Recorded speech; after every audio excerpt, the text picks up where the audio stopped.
This episode of The Republic is brought to you by Audible. For a free 30-day trial and to receive a free audiobook, just head on over to audible.com/gamebreaker.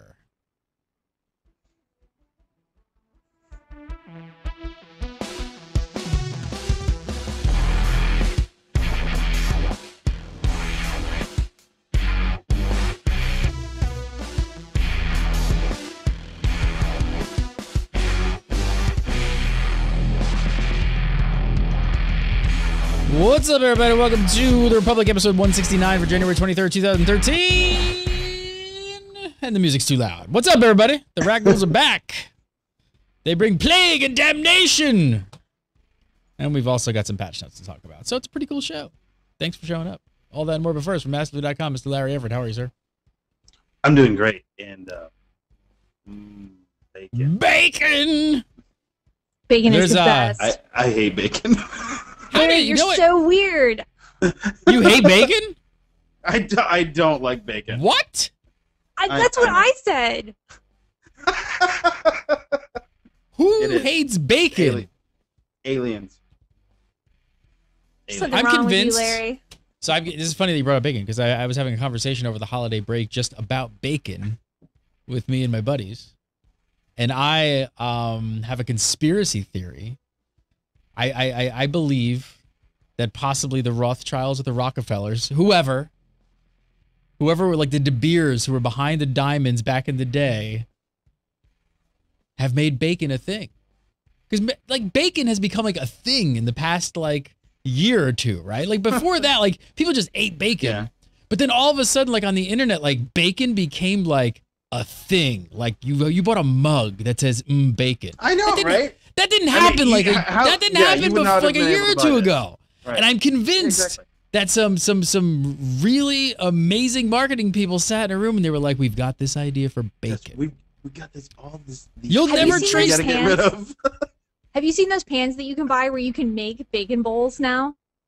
Oh yes. Yes, you put bacon around the thing, you put it in the oven, and it makes a bacon bowl. Oh my God, Larry, how do you not? Actually, like it works really too if you take a muffin pan and you just line the muffin pan with bacon.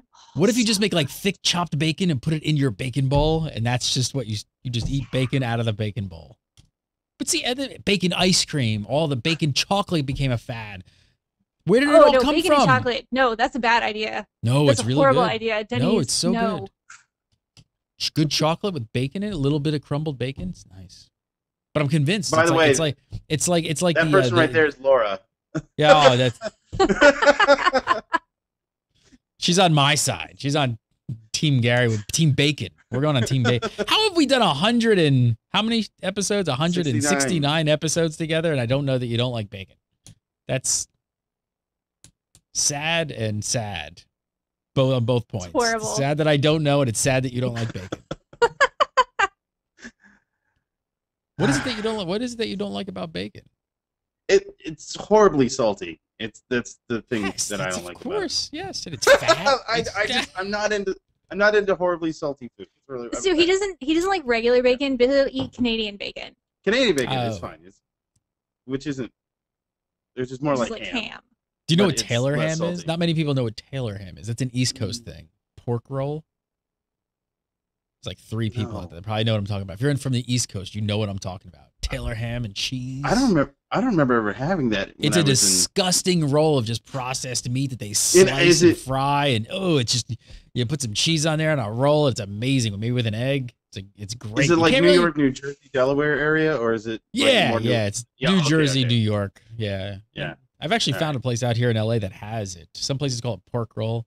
It's not spam, but it's not. It's definitely not spam, but it's like I guess the closest thing. It's disgusting. It's completely, utterly the worst thing you could probably put in your body.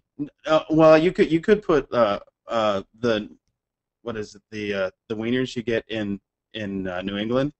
They make them on their arm. What? Those are worse. Did you ever? Oh, you've never gone to like Boston or someplace like that where I don't know what part of town you go to when you go to Boston, but nobody making no wieners on anybody's arms. That's they're little bitty hot dogs, and they make them. It's like got like some sort of chili sauce on it, and it's in onions. It's gross, and they like line them up. They spread all the stuff. They line them up on their arm. They go like this. Oh, it's yeah. Nope, I've never had that. That's a New England thing. That anybody from New England knows exactly Dude, what I'm talking I'm from about. New England, and I have never seen that. You've never. Oh well, you were in northern New England. You weren't Welcome to from This Week in Bacon, everybody. Brand new show. We're just going to talk about pork products. It would work because there's a conspiracy theory running. I'm telling you, I'm convinced. I'm telling you, marketing people figured out how to make bacon a thing. They sold so much goddamn product around bacon. It's all contrived. I'm telling you. It's like the artificial scarcity of diamonds. De Beers is behind it. And speaking of bacon, we're going to talk about Rakghouls. We are. Holy crap! We're going to talk about some Rakghouls. The Rakoning is here on Alderaan. You guys were huge. Back when this happened, this is the second time this has happened. You guys were huge fans of the Rakghoul event, right? Yes. The first one was really, really good. Tell me about it a bit in case some new listeners, maybe they weren't around for the first one and they're new to SWTOR. What was it like? There was a spaceship crash in Tatooine that had a Rakghoul outbreak. So you had containment officers there, Imperial and Republic, trying to get in and eradicating it from the galaxy, which we thought we did, but maybe not. What was so good Anyways, about it? it was really cool. What did you like about it most, Laura? Like, well, it had a series of quests that unlocked every day. So you had to do them in order, and I think it lasted 2 weeks. So the first day you got a starting quest, and you go and do that. And then the second day you have your starting quest, and then another piece of the puzzle unlocked, and you could go do that too. So it took about a week to complete everything. You got some pretty cool rewards out of it. And it was kind of a neat little story. And if I remember right, it was like completely random, right? Which was kind of cool. Like the update was just like out of nowhere originally. Well, actually, there wasn't even really an update. Right. It just happened. It just, hey, boom, it's there. There wasn't an update, no server shutdowns or anything like that, which really surprised the heck out of everybody. And and the other thing is, they had all sorts of other stuff to go along with it too. They had, there was a bunch of people that were PvPing, especially on PvP servers. They would do that. I was even PvPing, and I wasn't on a PvP server, and during the Rakghoul event. And they also had like a world boss that they threw in. This was all just out of the blue, which I think that was part of the best thing about it was completely out of the blue. Nobody was expecting it, and we got all this stuff. And the bacon of the meat of the update was all in the Rakghoul tunnels, right? which we talked about. We had some pretty high hopes for this. So what do you guys think? Did they do a good job with them? Yes, they did an amazing job with these tunnels. The event takes place this time on Alderaan, and you're in an infected Killik tunnel. So there's all kinds of infected joiners, there's infected Killiks, and the further in that you get, you come across all kinds of different Rakghouls. The scenery that they added for this is not like anything that you've seen in any other caves so far. Not dark and creepy the way I was kind of hoping. Oh, that was my next question. I was like, did they hate the dark? Like, because we were hoping that they would make it really dark and scary and like almost have like Rakghouls jumping out of nowhere and maybe almost like not dark all you and could see is a scary, but there's flashlight. all kinds of crazy plant life, and there's these sort of glowing vines hanging down from the ceiling. Why do MMO developers hate the dark? I don't know. Why do they hate the dark? I think it'd been really cool. It would have been really cool to just, because here's the like what Laura was talking about, there's like vines and stuff that's hanging down and some plants and whatnot. They glow. They have, the little lighting effects on them. And what would have been really cool is if like they turned out the lights other than that. And you had to get this little flashlight thing. I can't understand. I don't know why it's like a pet peeve of mine. It's like one of those little things about MMOs that just it's like a thorn in my side. It happens all the time. Like, why is this like a perfect opportunity to do kind of like a really super kind of, Dead Space, like Alan Wake, you can only see with your flashlight, like, DayZ style. Like, couldn't you just go that dark? I mean, do you think people would complain that much? Or am I just like crazy and most people would be so lost and think that it's like pitch? I mean, I play DayZ on night servers all the time and like don't change my gamma, so I'm crazy like that. But I don't know. Maybe, do they think most people would just be completely lost, like bumping into stuff and just get frustrated?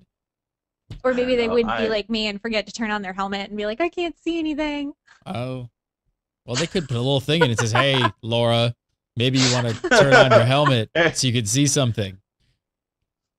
That could come up in the I'd be all over. I'm with you, Gary. I'd be all over that. That would be awesome. In fact, you know what? I would suggest to BioWare, make a separate set of tunnels just for us to be in. Turn the lights off, man. It can't be that hard to turn some of those lights off in the code. That's got to be pretty simple. So I don't know. Yeah. Last time we talked about, we were really excited about the PvP potential of the update as well. So because they were pitting people up down there in the tunnels. So what's going on down in the tunnels? Is it like a bloodbath down there or what?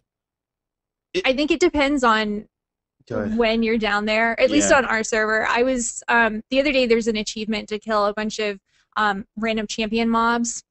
And I was camping the different spawn points so that I could finish off my achievement. And I was flagged and I didn't get touched once. And I think I was down there for maybe 2 hours. But we went to do the Eyeless raid a couple of hours later, and one of our guys had an assassin, or not an assassin, a shadow and a sentinel that were just like stalking him all the way to the instance and just killing him over and over and over. So I think it kind of depends. At least on our server, it depends. Yeah, I'm sure on PvP servers that it's awesome. I mean, because honestly, I mean, from talking to some of the people that were doing it, even on our PvE server, they were getting into PvP down there all the time, and it seemed like a lot of fun, and I'm sure that PvP servers are just eating it up, and also this is the other thing, some of the quests are able to be done without entering the PvP area. So, you know, if you're just out to do the quests and whatnot, you're okay until you want to get some of the bigger stuff. So, yeah, I think it's awesome. I think it's. I have seen some complaints on the forums that BioWare, about BioWare putting both factions down in the same cave, leading to unwanted PvP. Wait, can you hear that? Do you hear that? I think it's a Care Bear crying. I think that's what that is. That's a Care Bear crying. Yes. Seriously, though. What do you guys think of that? I mean, what's the deal with the AoE spells? Because that's sort of the complaint. They're saying that AoE spells are somehow flagging people on PvE servers. Oh, I think that's just ridiculous. First off, there's achievements in there to kill people. Like, I think it's kill 1,000 players. So obviously people are going to be doing it if they want to complete the achievement. I mean, that's part of the fun. But I know for us, being on a PvE server, if you don't want to flag, you don't have to. But if somebody's running around that is flagged and you happen to be tossing an AoE and they walk through it, well, bam, you're going to get flagged. Or if you're a healer and you kill somebody, you can get flagged. Actually, that does not work. If you throw an AoE down, it's not going to, and somebody that is flagged walks through it, you're not going to get flagged from them. The only real way to get flagged is if you attack them, like with a direct attack, or you heal somebody that is flagged, or you perform some kind of function on somebody that is flagged. So what could possibly be happening in these situations is that are they tab targeting the wrong person or something? Yeah, and they're getting kind of confused. Targeting the wrong person, or that's what I'm thinking is happening. Or they are could be going after somebody. Yeah, their pet won't go after somebody that you don't attack. So, or because if that is happening, I can kind of understand the complaint. If an actual untargeted AoE just like randomly on the ground is cast and somebody flag runs through it, you're automatically flagged. I could see that being an issue. So it's not standard for AoE spells to right. It's not. Flag. In fact, when the game first launched, you could do that. You could actually get flagged by throwing down an AoE that accidentally hit somebody that was flagged. In fact, there was a lot of griefers that would take advantage of that sort of situation. So early on in the game, they got rid of that. And the only thing, I mean, really, honestly, what I think is happening is there's just so much going on, and that some of these guys that are looking to PvP and whatnot are running in to maybe a group of Rakghoul mobs or something like that while somebody else is attacking, and they accidentally get targeted. That's what I think is happening. And I guess add on top of that, you're talking about PvE servers, and you're talking about being down in the tunnels, which is kind of a new experience for everybody, and kind of being lumped up in kind of really close quarters and stuff like that. So if you're right, if that's confirmation, then it's just I can't believe that people don't realize that's what's happening though. But I don't know. So it's I mean it's happening. It sounds like it's working as intended. Oh, It's actually, I guess when it's frantic, not during this event, but in the past, it's happened to me where I've accidentally hit somebody just by and boom, you're flagged. And boom, I flagged. Yeah, it happens a lot during the Gree event. You see a lot of people complaining about that if they're not in the PvP part of the Gree area on Elm. How large are the tunnels? How large are the tunnels? They're pretty big. I mean, some parts narrow, but in general, most of it's pretty large. There's a lot of space to move around. Is it kind of like a new like mini zone? It's almost. I would say if since it's on Alderaan, I think the closest comparison would be like the Thule Palace on Alderaan, which is like a little city. It's about that size, if not a little bit bigger than that. It's a good sized dungeon. Not huge, not super huge. I mean, it's not as large as some of the operations, like some of the early operations and whatnot. But it's a good sized dungeon, and it's got. And Laura was talking some of the bigger areas. There's also like little passages, and it's really. I think it's laid out really well. I'm kind of surprised. I was kind of expecting. The artwork's where it's beautiful. Oh, I yeah. agree. I was expecting some just some tunnels that were kind of like rehashes of old tunnels that we'd had before, and if it is, I don't recognize it. So they've done a really good job. What's going to happen? What happens when this is all over? Is this permanent? Does it go away? What happens then? I have a feeling that it's going to be a reoccurring event because it's only lasting for a week, and I think it's going to rotate planets because somebody was saying that there was data mined that there's also achievements for it showing up on Tatooine and Corellia. So yeah. So we're gonna. I think we're gonna see it move around. So basically, what's going to happen is the Rakghoul plague is going to be eliminated on Alderaan. Then it's going to appear on Corellia. Then it's going to appear on Tatooine, and those kinds of things. And there is achievements for Corellia, I want to say, but it's also been data mined that there's new achievements on Tatooine and Corellia. So yeah. It's gonna grow. Does it have the same effect second time around? I mean, does it? I mean, Laura, you seem quite excited the fact that it would keep going away and keep coming back. But I mean, it's kind of like doesn't it wear does luster wear off a little bit after a while? I don't think so because I think if you're an achievement hunter, it's fun to go and do all the achievements. And if it's going to be rotating planets, you're going to have a different scenario every time. Like, for example, this one is in a Killick Hive. If it goes to say Corellia, I would expect that that's probably going to be in the sewers underneath the city, and we'll probably be facing, some different mobs under there, and maybe there will be different achievements when they pop up. And I mean, I think it's really fun. Very cool. I like reoccurring events like this. It's nice. I mean, the first time out of the gate, you guys are both really excited about it. I know players were. Since we started talking about it, I'm watching the chat room, and they're going nuts. Everybody seems to love the Rakghoul event, so it's nice to know that second time around, they nailed it. What's up? You know what's even better? Is that they have made this accessible to lower levels, which is something that they didn't really do the first time. What level this can is you get in? basically anyone for level 20 and up. Now, the mobs in the tunnels are level 25, so I don't know that I would go in there level 20 without it, but Larry said that he did it the other day on one of his Lobby characters, and he said the XP was excellent for all of the quests that they have in there. It really includes everybody. The new raid has a bolster effect.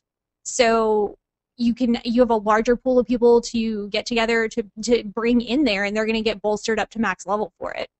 So Larry, what level did you go in there? Anything that includes more people is fantastic. I went in as about halfway through level 38. And because you were a little higher. Yeah, a little higher. But then by the time I finished all the quests and whatnot, I was level 39. Oh wow, nice. So, do you think like a couple? You think a couple level 20s, if they were teamed up with some friends and there were like 2 or 3 20s or something, they'd have a decent time in there, or you think they'd get on? They could probably do that, absolutely. Yeah, level 20 is the lowest you can get the quest on. So, and if I wouldn't necessarily recommend going there solo level 20. But if you had a group of level 20s, sure, absolutely, you could and the mobs scale to your level. Yeah. So, plenty of challenge. We almost lost Larry. I'm watching chat room, and I just want to really quickly point out, I think we got a lot of new people in the chat room. They're asking about people to play Star Wars with. And the Gamebreaker Nation is our official Crust Gaming Guild. And if you're looking to join a great group of people, head on over to GameBreakerNation.com. That's the website you can go to. There's an apply button right there. It's really simple. You just go and apply. And we're not just a Star Wars, the Republic guild. We have guilds across all games. So you name it. World of Warcraft, Star Wars, Rift. We even play. There's rooms for Battlefield, all kinds of FPS stuff, DayZ, Final Fantasy 14, whatever you're into. There's probably people playing in the Gamebreaker Nation. So go check it out. It's GameBreakerNation.com is the website. So go check it out and apply right now. So let's talk about the infection mechanic really quick. It is a zombie outbreak. Any changes from last time? And maybe go through this a little bit, because I know we have a lot of new players since the last time this outbreak has happened. So why don't you run me through how does the infection mechanic actually work? Originally, what would happen during the first Rakghoul event is you would get infected by a Rakghoul. You'll have a debuff on you that lasts 7 minutes, and then what you would periodically you would bend over and cough, and it would actually be an interrupt. So if you were casting a spell or something like that and you would cough, it would stop your casting. And then it would go into a second stage, do the same thing, but the interrupt would happen more often, and you would also get this little gooey, glowy thing around you. And then when it hit stage 3, you would blow up. And splooge all over everybody. But when you did that... there's a sound on tape. Let's bring that. Somebody snip that out. But when you did that, you would get Rakghoul DNA that you could turn in for, like they would use it as currency. However, this time it's pretty much the same thing. You get hit by a Rakghoul, you cough during stage 1, you cough during stage 2, and then you blow up. Except the splooge all over everyone. It's timed this time. The last time it was also random. Like you could be in it for 10 minutes before you exploded, or you could be in it for 2 minutes before you went through all the stages and exploded. This time it's 5 minutes and then 10 minutes? Something like that, yeah. I forget. And then you explode. Looking exactly. And instead of getting Rakghoul DNA, you have a daily quest for it. So they've added something to it. Okay, so it has changed quite a bit. A couple minor changes. Do you think they've changed it for the better? Do you like the timing and the daily? I like the idea that you're not standing around on fleet in groups of people waiting to explode, which was pretty much what most of the people did during the last Rakghoul event. They just stood around on fleet all day long and exploded. And how's fleet now? Is fleet just like a complete nightmare? Is it just like, is it the There's most still annoying... a lot of people standing around and exploding. There is still, but there is less of them this time. Quite a bit less than last time. Because last time, I mean, it was just nuts, the amount of people that were on fleet. This time, there's actually people going to the tunnels and doing the quests and whatnot, instead of just standing around, blowing up, splooging. There are some complaints even on the PvP side from PvP players. So basically what we're hearing is, if you're infected in a war zone and you die, your Rakghoul stim will wear off. I take it is this your immunity to the plague? Yeah. Yeah. Is that an issue? Well, here's the problem it does sound annoying. Well, here's the problem with the plague. So you have a 20% chance every 4 seconds to bend down and cough, which basically interrupts any casting that you're doing, or any like walking around, basically doing anything. It's like a little mini stun. And this procs a lot. So if you're in a war zone and you get infected with the plague and suddenly you're bending over coughing when you're trying to kill somebody, then bam, you die. And you can buy a Rakghoul vaccination, and that gives you protection for 5 hours from catching the plague. However, when you die, it's not permanent. It goes away, and suddenly you have no protection. But there is another cure that I think people are overlooking. You can buy a shitty relic that gives you endurance and presence, but also is a click effect so that you do not catch the plague. There's a pro tip. Yeah. Everybody's... Those are just going to be going for a gajillion credits now. Antivirus. And you can buy it with the tokens that you get from the Rakghoul event, so you don't even have to spend cash on it, or at least I don't think you have to spend. Actually, no, you spend cash. You have to. You have to get. Cash? Okay, well, it is cash. You have to. You have to get. I think it's just out. No, it's not Outsiders. Newcomer. reputation, which is like the next level up from the lowest That's reputation. really easy. Yeah, it's Run it really easy twice. to get. And then you spend it's on the Mark III, which is the best one. Is I think it's like level 45 or something. yeah, it's only 20,000 credits, which isn't a whole lot of credits. If you've been, Well, what's the if relic you're called? level So 55. people out there know. It's an I think it's antiviral something Mark III, antiviral or antivirus Mark III. Yeah, let's look that up because I'm sure people. I'm gonna look it up here real I'm sure quick. people are gonna be like, What is it called? What is it called? Because I need that. Because I'm tired of buying these stims. For people complaining that they're spending way too much money to buy the actual vaccination, you could buy this little trinket and you can just click on that every time you die. BioWare's like, shh, stop, GG. Laura, don't tell us that. Don't tell anybody.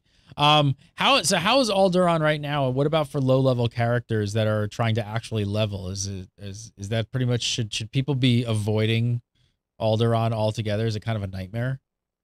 Well, when you zone into the starting area, and it's both in Castle Thule and Castle Organa, if you're driving down sort of the main road to get to the quest people, at certain points you'll spawn an outbreak of infected plague carriers who will come and attack you. It's based on your level, so for low level characters, it's not like they're getting jumped by level 55s. But it is kind of annoying if you're just trying to run around and do stuff, and every 5 feet you keep getting attacked by a group of 3 mobs. Tell me about the I dailies. don't have the name of it. It's not on. Can't find the name of it. Look at Larry. Just like he's deep. I know. I'm looking for. It's not on. It's not on Dolphy's site. Somebody in chat room will help us out. I think chat room will help us out. I'm sure they know. So there it is. I was right. Antiviral kit Mark III. There you go. You had it right. You had it right the first time. All right. How about the dailies? How are the dailies? What are the rewards like? It's pretty good. You get cash, you get reputation tokens, mostly green. I think the heroic 4 gives you a blue rep token. Is it worth grinding up the reputation with a new faction? Yes. Oh my god. Infected Treek skin. Must have. Must have. I need to find this now. This is the infected Treek skin. Tell me about it. Infected Treek skin. I can. It's awesome. And what do you have to do for monkey lizard pet. So it sounds like there's some really good rewards here. I can't find them right now. I mean, they have some armor sets that you can get to, although I think they're kind of ugly. Do the companion skins do they actually randomly explode and infect people as well? That would be awesome, wouldn't it? I don't think they do though.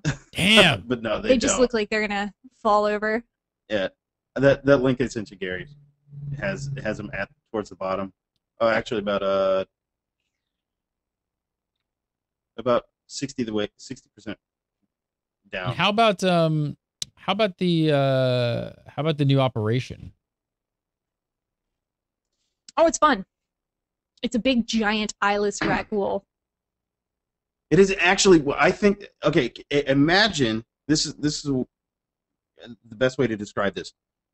Imagine that you took the Rakghouls and put them on Davy Jones' ship for a while. What? And they got barnacles and seaweed and stuff growing on them.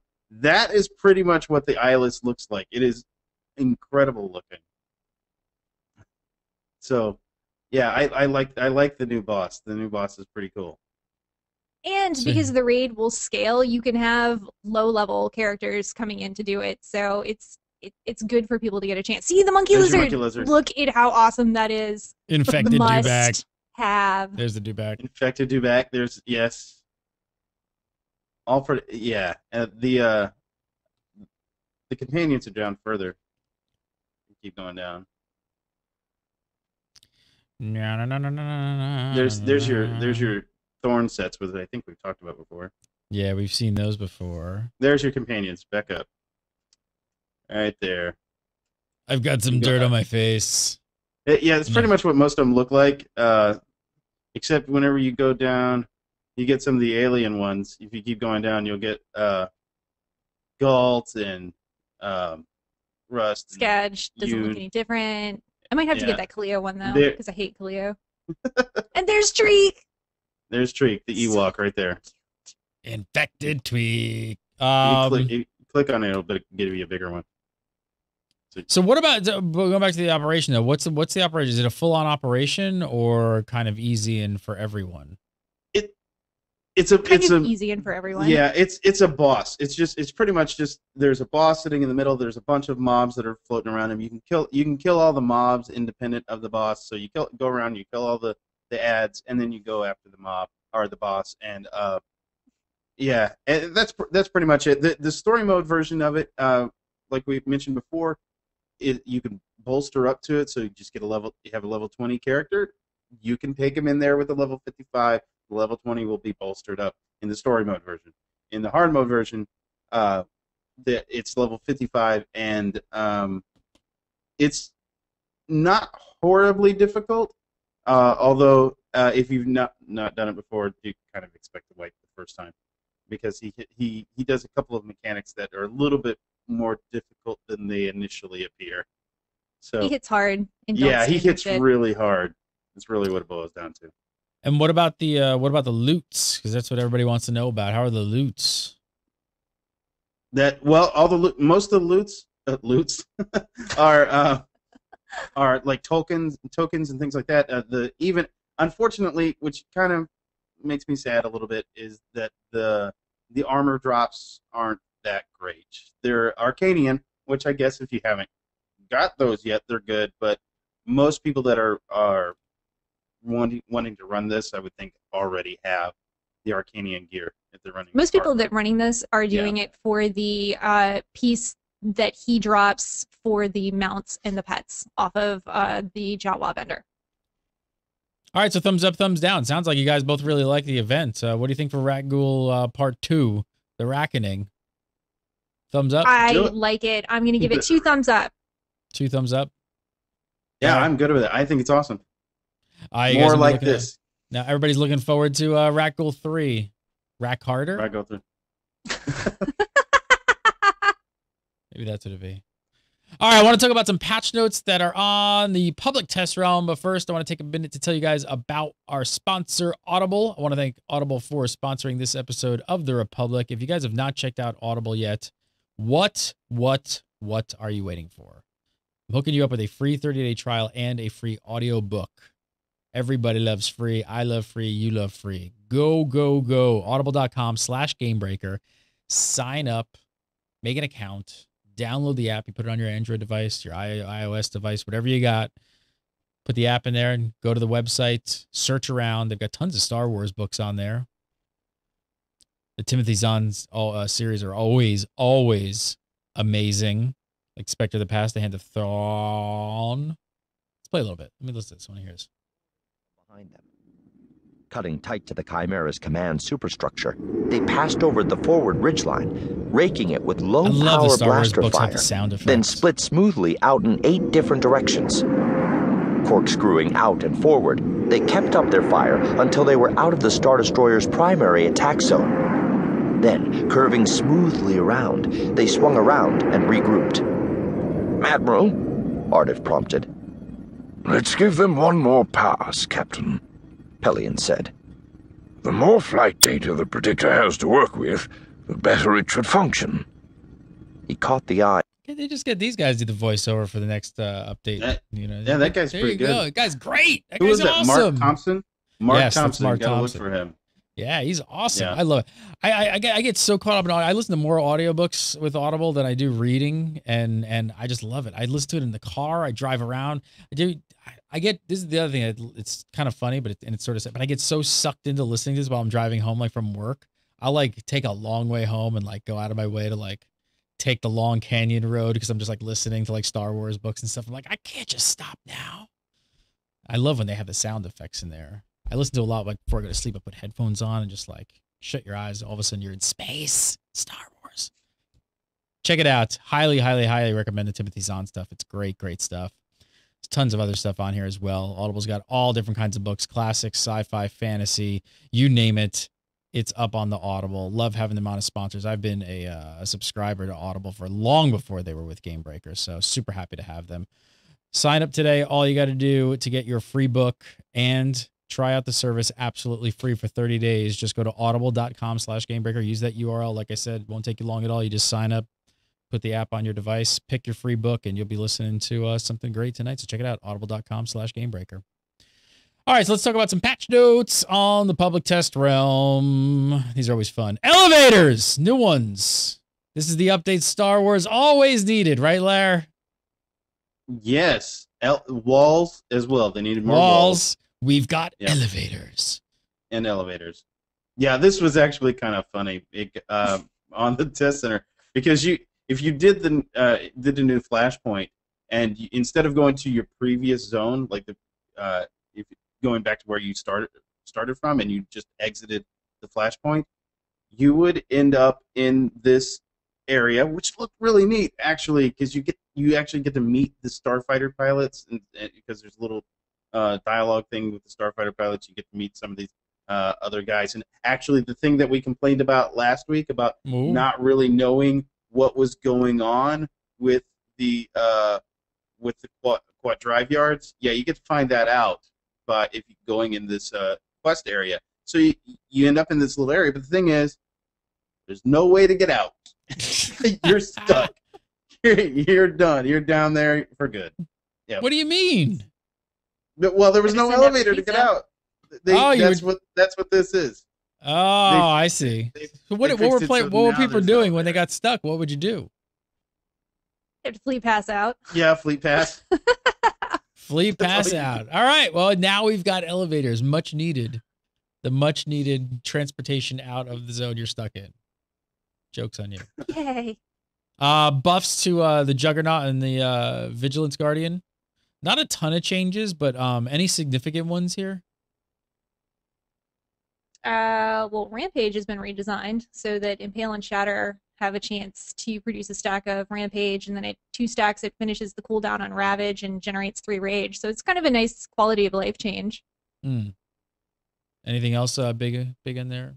Well, another big one, if you're doing the flashpoint, is that, again, it's an elevator thing, that everybody that clicks on the elevator, they actually go to the next level. You don't have to exit area and then come back and go back in. So that's elevators. A positive thing.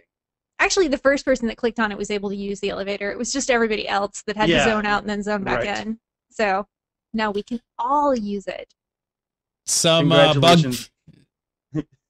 Congratulations, BioWare, you got your elevators working. There you go. They work. Some bug fixes for drive yards that were really kind of weird, aren't they? How did these slip through? Yeah, well, that was one of them that I was talking about. Was that the elevators? The elevator one. I just it's the weirdest thing. Wow, that NPCs no longer get stuck. So if you're trying to line of sight, they will now come after you. And you can summon your pets if you're trying to 2-man it with some pets. Well, the companions would just freeze. They would not, or they would jump around, or it was what is the terrain thing. Like crazy or something like that? No, it's not. I don't understand. It didn't make any sense to me. Whenever I was playing, I'd forgotten about it until I saw this fix, and I'm like, oh yeah, Quinn would just stand there and not follow me through the zone. It was So apparently. So not like a lot of jumping or anything like that. Just no. No. Apparently they got that fixed now too. So that's Well, that's good. Good to hear. On the Galactic Starfighter side of things, ships will no longer get stuck while strafing. Was that a common thing? That also sounds kind of crippling for Galactic Starfighter. Who's strafed? That's actually what I want to know. Who's using strafing and why were you doing it? I'm serious about this. If you're strafing and there's like some really cool strategy behind strafing, let me know, because I have never heard of anybody using strafing on a regular basis in any kind of flight sim, for that matter, let alone Galactic Starfighter. So, if there's some kind of cool strategy, which, like, for instance, when I used to play JTL, you didn't really want to stop because you're a sitting duck. However, in Galactic Starfighter, there's a lot of people that will stop and shoot at you, and it actually it works because of the way that certain ships work. Like, for instance, the gunship. It's a lot easier in, let's say, a scout to stop and then shoot at the gunship than it is to try to shoot them, bypass them, come back, shoot them again. So lots of times you'll see people stop. So if there's a strategy to strafing, let me know. Larry wants to I know. wanna know. Larry, well, you won't get stuck anymore, so you can at least do That's it. true. Bomber shields have been nerfed to be on par with gunships, while their hull remains stronger than strike fighters. What do you think of this? Good change? They still sound super tanky.